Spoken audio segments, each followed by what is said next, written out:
مشاهدي قناة باستارز، أسعد الله أوقاتكم أينما كنتم.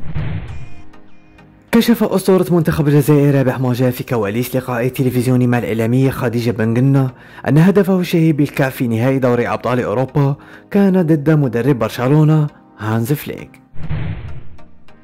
أنا قاعد مع أستاذ رابح وبيقول لي مفاجأة مذهلة هتدمر عشاق برشلونة.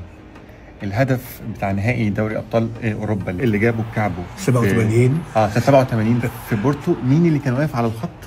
اللي كان واقف على الخط هو اللاعب السابق للبايرن والمدرب الحالي لبرشلونة وهو فليك. هانز فليك.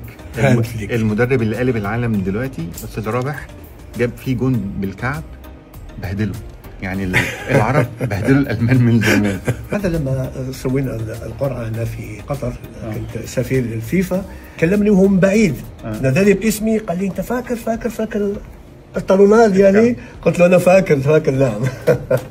انسان طيب. وتشجيعا لنا اضغطوا على زر الاعجاب واشتركوا في باستارز على مواقع التواصل الاجتماعي فيسبوك، تيك توك، انستغرام.